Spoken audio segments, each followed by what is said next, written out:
Hi, boys and girls. I'm here to talk to you today about sexually transmitted diseases or sexually transmitted infections. And yes, I am recording this at home.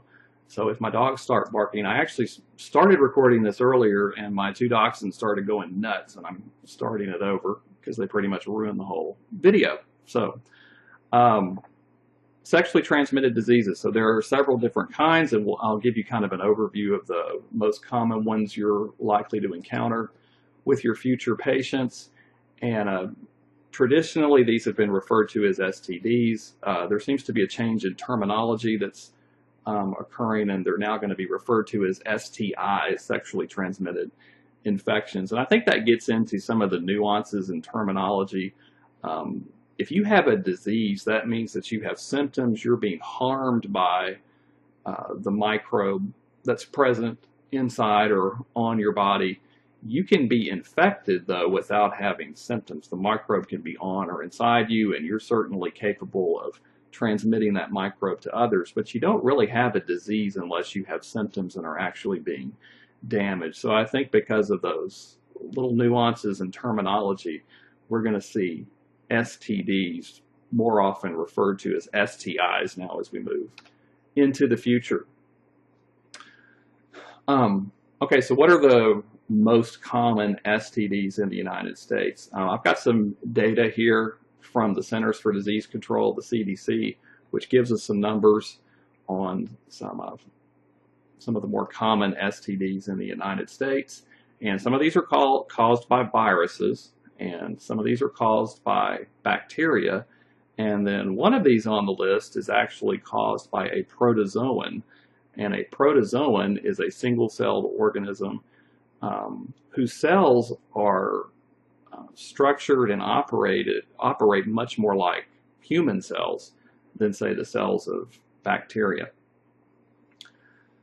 Okay, so let's check out our list here. I'm going to talk to you today about herpes simplex virus type 2, or HSV type 2, which causes genital herpes. And this is a pretty scary statistic.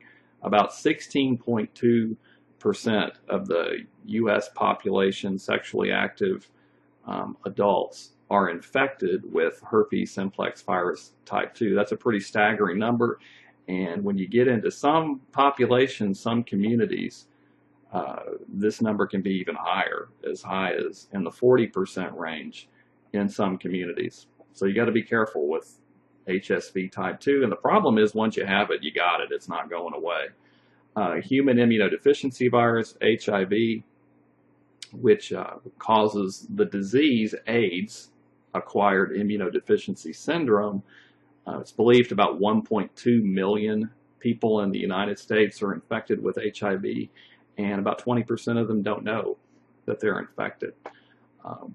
Chlamydia is a bacterial infection, and every year about 1.2 million people develop chlamydia infections.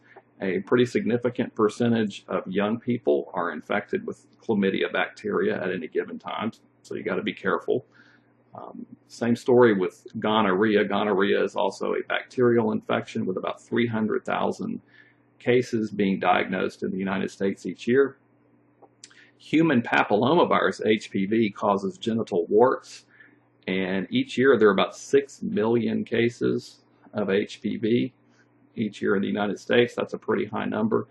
And about 20 million of those are ongoing. That's because once you have this virus, you may not get rid of it. Sometimes, yes, your immune system wipes it out and it goes away, but in other people, the virus remains, and you don't really clear the infection. Here's the protozoan I was talking about, Trichomonas, which causes trichomoniasis, more commonly known as the sexually transmitted infection trich. Really high numbers, about 7.4 million people in the United States develop trichomoniasis each year. And syphilis, this is a pretty well-known sexually transmitted infection in the United States, and we don't have nearly as many numbers of cases of syphilis diagnosed each year, about 14,000. But certainly it's still one you guys should be aware of. Okay, let's talk about good old herpes simplex virus type 2. This is a virus, and it causes genital herpes. And the reason for that is because it infects cells in your skin and on the mucous membranes of the reproductive organs. And this can lead to lesions, which are fluid-filled blisters that are very painful. And those can actually occur on the genitals themselves, in the perineum, actually along the skin of the thigh around the genital area, and also on the buttocks as well. So this virus, viruses go inside your cells to multiply, to replicate themselves. They basically turn your cells into little factories that make new viruses, and so that's what's happening on your skin or along the mucous membrane linings of these reproductive organs when you have a herpes virus outbreak. When you see the blisters, that's an indication that your immune system has come in to attack the virus and attack those cells. Now, sometimes when you first get infected, it may be asymptomatic, so you may not have these types of lesions when you first become infected. The nasty thing about herpes simplex virus type 2 is that once you have become infected, let's look at this diagram down here. The virus is inside these skin cells or cells along a mucous membrane lining of the reproductive tract. And so you have the blisters, the outbreak going on, and some of those viruses actually go inside the axons of sensory neurons that supply those tissues. Remember your sensory neurons from Biology 201? They travel up those axons, and then they basically go dormant or latent. This is called a latent state inside the cell bodies of the sensory neurons. So they're back up there near your spinal cord. Remember the dorsal root sensory ganglia near your spinal cord, where the cell bodies of those sensory neurons are located. That's where these herpes viruses are hanging out. And they basically just go dormant, they go quiet, and then every once in a while they become reactivated and they start multiplying again, they start replicating, and then those new viruses travel down the axons of those sensory neurons. They emerge and then they reinfect cells of the skin and those mucous membrane linings, and you wind up with another outbreak like you see here on the slide. Now, in some people, those are called recurrences, and in some people, they don't happen very frequently, and in others, they happen about 4 to 5 times per year. So there really is no cure for herpes simplex virus type 2. Once you got it, and it's because it's able to go dormant in your sensory neurons and kind of hang out there indefinitely. But there are a couple of drugs that are used to treat the symptoms of these types of outbreaks. One is called acyclovir, or it goes under the trade name Zovirax, and the other is valacyclovir, which goes by the trade name Valtrex. So be careful. A lot of people have herpes simplex virus type 2 out there in the population. Other strains of herpes virus cause fever blisters. That's oral herpes virus infection. And yes, some strains of these viruses, though, are able to be transmitted from one location to the other. So another reason to be careful. All right, so a little bit about HIV, human immunodeficiency virus, which can progress to AIDS, acquired immunodeficiency syndrome. And about 1.2 million people in the United States are infected with HIV. Many of them are being treated. We do have drugs that keep the virus suppressed or under control so that they generally don't progress to AIDS, full-blown AIDS, in most cases. But those people are still infectious. They are capable of transmitting the virus to their sexual partner, so they have to be very careful. And kind of a scary stat is about 20% out of those 1.2 million believed to be infected in the United States don't know they have it. And the reason for that is there's a very long incubation period for this virus where you don't have symptoms. That means the virus is inside you, it's multiplying, but you don't know you have it. That's called the incubation period. You don't really have any symptoms. Yes, it can be detected through clinical testing, an HIV test, but you don't know you have it. What this virus does is it actually infects your T cells, T lymphocytes, macrophages, and then microglia. in your central nervous system. And it takes a long time for the virus to spread enough to wipe these cells out, especially these T cells, these T lymphocytes. But eventually you reach a point where it has wiped out, if untreated, you reach a point where it has wiped out so many of those T cells. The T cells are like the grand conductors of your adaptive immune system, the branch that makes antibodies and generates cytotoxic T cells that hunt down cells in your body that have viruses and bacteria inside them. And so once those are gone, your adaptive branch of your immune system just collapses. And that's when you progress to AIDS. So when you have AIDS, you're not able to fight off very many of the microbes that you get exposed to. And you wind up with many different types of infections, many of which just don't occur in people other than those who have some sort of immunodeficiency, deficient immune system. In fact, a couple of conditions shown here almost only occur in AIDS patients, and they're kind of diagnostic. If you see a patient with these, they almost certainly are infected with HIV and have AIDS. One of those are these skin lesions, which are called Kaposi sarcoma, which are a type of skin cancer. And your immune system is programmed to fight off, many types of cancers. And if your immune system collapses, this is a type of skin cancer that you're prone to develop. And again, you pretty much only see this occur in AIDS patients, and not in people with normal functioning immune systems. And then another is a type of pneumonia caused by an organism called pneumocystis. Very common out in the environment. We all get exposed to it. Does not cause pneumonia if you have a normal functioning immune system. But if you have AIDS, your immune system has collapsed, you're going to get this type of pneumonia. And so that's another one of those types of infections that's kind of diagnostic for AIDS. Luckily, HIV is kind of a wimp, so it doesn't hang around out in the environment. People aren't going to sneeze it out. It doesn't, it's not released through your respiratory fluids. Once it's out in the environment, it doesn't last for very long. It falls apart pretty quickly. Most common disinfectants will inactivate it pretty quickly, which is a great thing.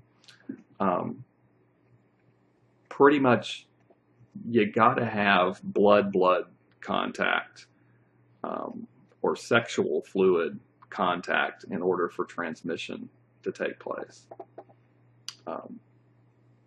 Secretions of the reproductive tract have T cells in them and macrophages in them that, if you're infected with HIV, will have the virus inside those types of cells. So that's often how it winds up being transmitted sexually. The good news, you guys working as healthcare workers, clinical transmissions are extremely rare. HIV has been known for about 30 years, and the last statistic I saw was been maybe 200 cases of HIV being transmitted from patients to healthcare workers through needle sticks. You still have to be extremely careful, but just keep in mind that it's very unlikely you're going to contract HIV by working with HIV-infected patients. All right, chlamydia, sometimes known as the clap. This is a very common bacterial infection. It's caused by an organism whose scientific name is Chlamydia trachomatis. This is kind of a scary statistic, though. About 4% of young people are infected with this bacterium at any given time. And a lot of times they don't know they have it, so a lot of cases are asymptomatic. So you may be infected with this organism and you're spreading it around to sexual partners and you don't know it's there. But in other people, they will have a discharge, a pus-filled discharge, painful urination. Some of the symptoms are similar to those of gonorrhea. In males, males will have inflammation along the urethra. In some cases, though, you got to be careful because the bacteria can spread through the urethra into the vas deferens, and they can actually get down here in the epididymis. on the posterior side of your two testes. And once they're in there, you have a condition called epididymitis, inflammation of the epididymis, which is not too cool, and it can lead to sterility. So if you got a lot of inflammation going on in here, sperm cells produced in the testes are probably not going to make it into your vas deferens too well. Here's the dog's barking again. In females have to be careful because the bacteria can get into the cervix and cause cervicitis, and you can have a discharge due to that. But a big problem in females is if the bacteria get in here along the endometrium, and then they can spread into the fallopian tubes, and you can have inflammation along the mucous membrane lining of the fallopian tubes. And that's a progression to what's called PID, or pelvic inflammatory disease, when you have infection in the uterus and on into the fallopian tubes. And that can be extremely serious. It can lead to things like sterility and even ectopic pregnancies due to the scar tissue formation that occurs when those infections develop. This can be treated pretty easily. There's an antibiotic called azithromycin that's most commonly prescribed for chlamydia infections. All right, what about gonorrhea? Gonorrhea is also caused by a type of bacterium, Neisseria gonorrhea. In males, some of the symptoms are somewhat similar to chlamydia, but more people have symptoms when they're infected with gonorrhea than when they're infected with chlamydia. So I think more people know that they have this. Although not everyone, it can be asymptomatic in some people. So they don't know they have it, but they can certainly spread it to others. In males, inflammation of the urethra, painful urination due to that inflammation, and you can have a yellowish discharge due to the pus and the fluids that are being secreted around the locations where inflammation is occurring. So that sounds really, really pleasant. In females, it'll infect the urethra and the reproductive tract. So it will move along the mucosal membrane lining of the vagina, and it can move into the cervix. So you can have a discharge from the cervix, which is shown here in this diagram.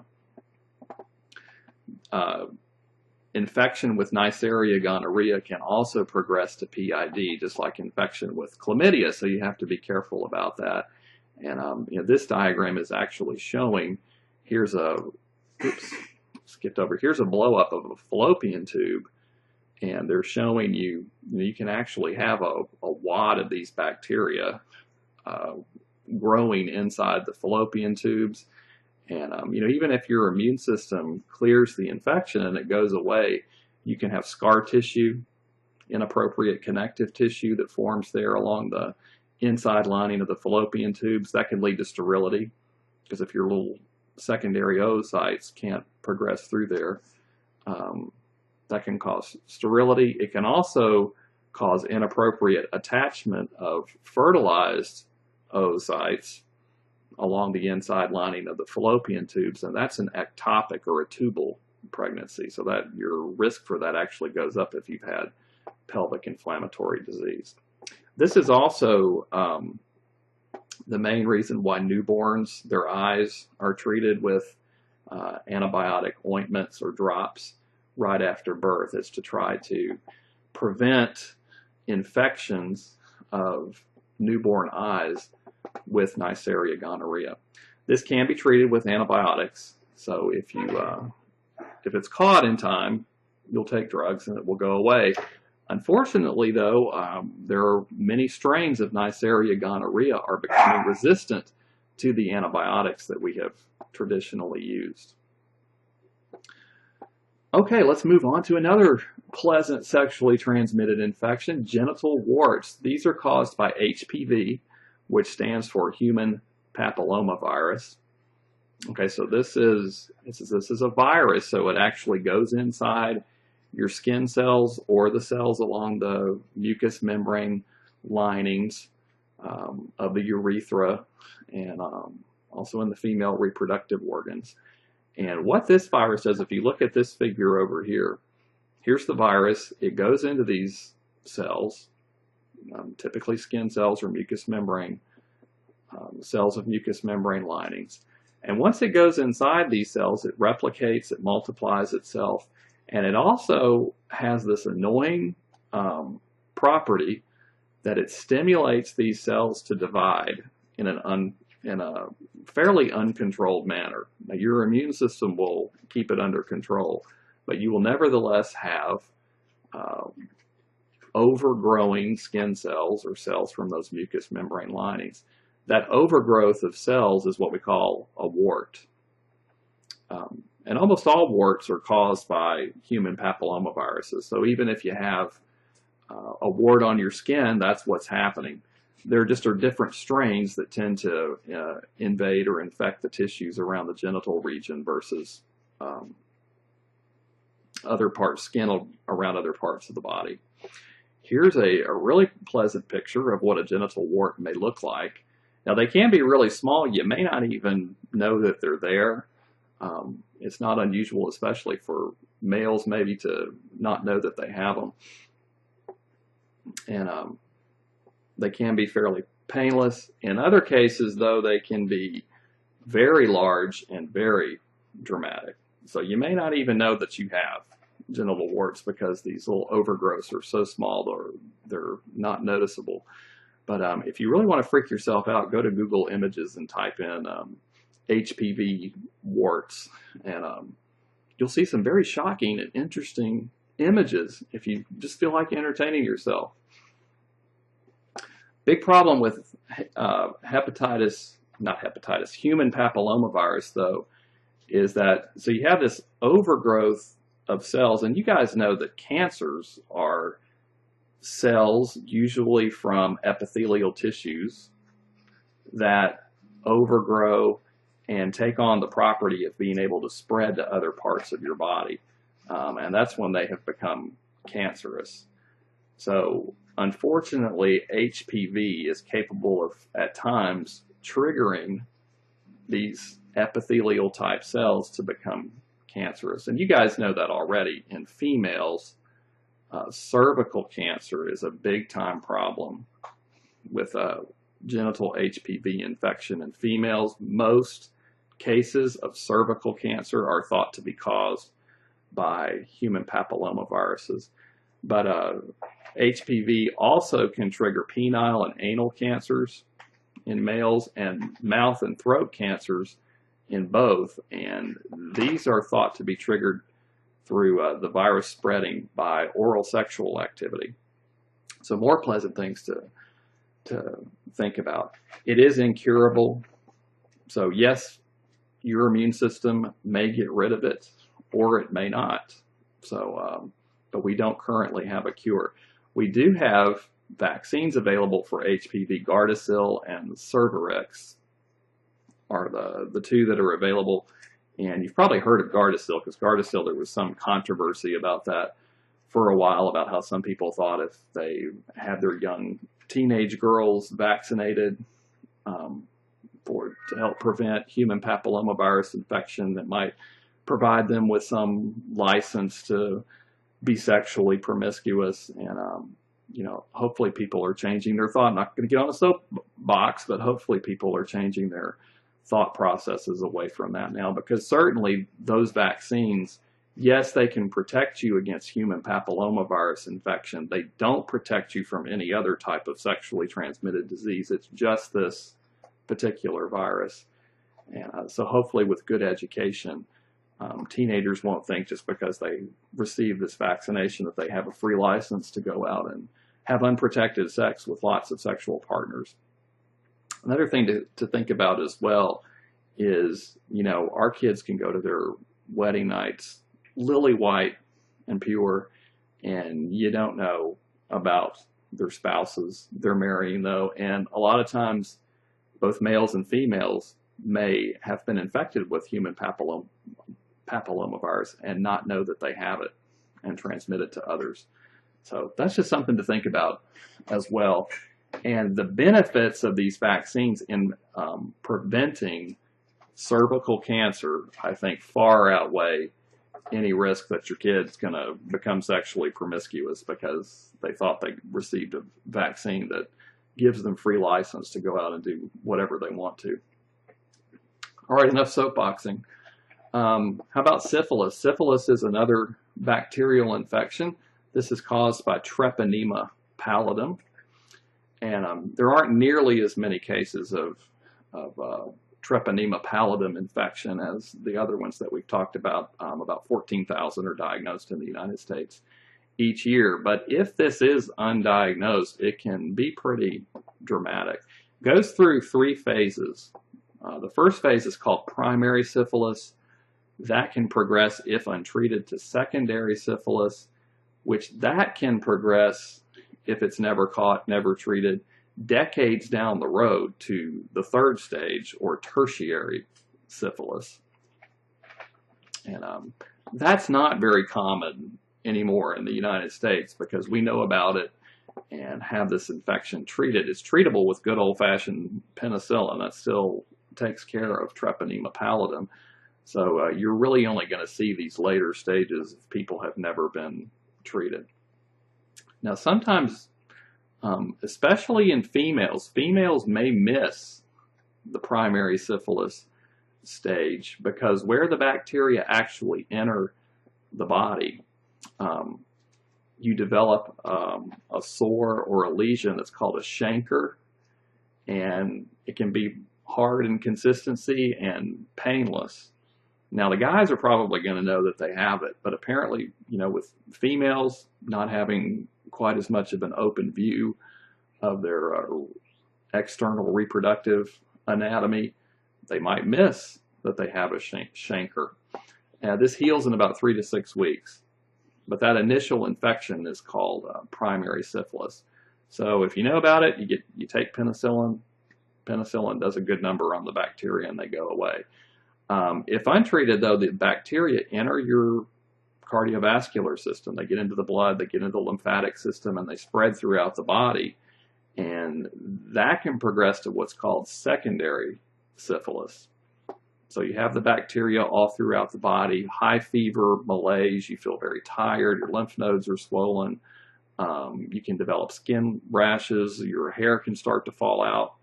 So pretty nasty stuff if it progresses to that level. Then your immune system generally kind of wipes most of the bacteria out, but some of them survive and go dormant in the body for very long periods of time. And that can progress, though, 10, 20, 30 years down the road, you can develop what's called tertiary syphilis, or the 3rd level of syphilis. And this is where maybe you've heard before that people with syphilis can go blind and can go crazy. Those are symptoms associated with this 3rd stage, tertiary syphilis. And they also get really nasty, gooey tumors called guma tumors located on the skin or even located on internal organs.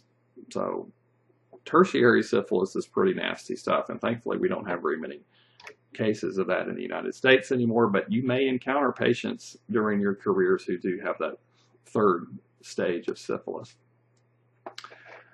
Okay, trichomoniasis, otherwise known as trich. This is very common, over 7 million cases of this in the United States each year. And this is actually caused by a protozoan, Trichomonas vaginalis, which this is an image I found on the internet with some 3D representations of these Trichomonas organisms that they live along the mucous membrane linings of the reproductive tracts in males and females. And now males, a lot of times, well, really males and females, it can be asymptomatic, no symptoms. So about 50% of males and females who have this organism living along their reproductive tract linings don't really know that it's there. In fact, so many people have it, and it doesn't cause symptoms in so many people that it's almost kind of considered part of your, for many people, it's just kind of part of their normal microbes that live on and inside of their bodies. But then when it does get spread to other people who don't already have it, It can cause vaginitis in females, so inflammation along the vaginal lining, which can lead to a white to green frothy discharge. Isn't that pleasant? Another bad thing is when anything really that causes inflammation along the vaginal lining in females increases your risk for infection with HIV. And the reason for that is any sort of irritation along the vaginal lining. If you do have sexual contact with a partner who transmits HIV to you, it's more likely that that virus is going to move through the tissues along the mucosal lining of the vagina into the underlying tissues and get into your bloodstream if you have any sort of irritation, inflammation going on along the vaginal lining. So that's a bad thing about trichomoniasis, and really these other STIs that we've talked about that can cause inflammation along the vaginal lining. All of those things really increase risk of HIV transmission from males to females. Also, if you're pregnant and you become infected with this organism, you're more likely to go into premature labor. Something else to keep in mind.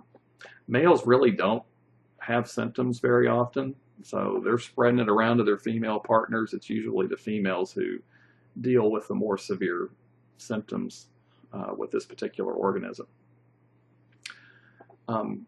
Here's a chart up here, though, that shows overall prevalence. This is how many people at any given time in the United States are infected with trichomonas. So among women ages 14 to 49 across the whole country, about 3.1%. About 4.8% of women who go into college health clinics at any given time have trichomonas living in their reproductive tracts. Look at adolescent females, the 13.8%. Women who go to STD clinics, 18.5%, 13.1% of males. So this is pretty widespread out there in the population. We do have good drugs to treat it, though. Metronidazole or tinidazole, both of those are medications that are effective against this organism. So if you have it, you can get rid of it. Now, as far as preventing these STIs, most of it's just common sense. These are things that we hear about all the time. Obviously, abstinence is going to be your #1 prevention method. And obviously, you guys, these things overlap with preventing pregnancies, contraception. Know your partners. Know some of the symptoms of these different sexually transmitted diseases. So, know what a genital wart looks like, know what herpes virus lesions look like. Use condoms, male and female condoms. Both of these can prevent transmission of these organisms that cause STIs. They're not prevented by birth control pills. I know Dr. Mashburn had that in her video lecture as well. Birth control pills do absolutely nothing to prevent the spread of sexually transmitted disease-causing organisms. And as I mentioned, the Gardasil vaccine against human papillomavirus, it only protects females, and now males are also beginning to receive the vaccination, only protects against these viruses that cause genital warts, which can down the road trigger various types of cancer, especially cervical cancer.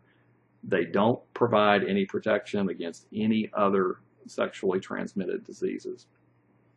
And do be aware that there are other things as well that are transmitted sexually that we haven't talked about, such as various hepatitis viruses are transmitted through sexual activity as well. Hepatitis B virus. So sexual transmission is a pretty common mode for spreading infections around from person to person. All right, I'm going to conclude that there. Thank you very much, and let me know if you have any questions about these very pleasant sexually transmitted infections that we've talked about. Thank you.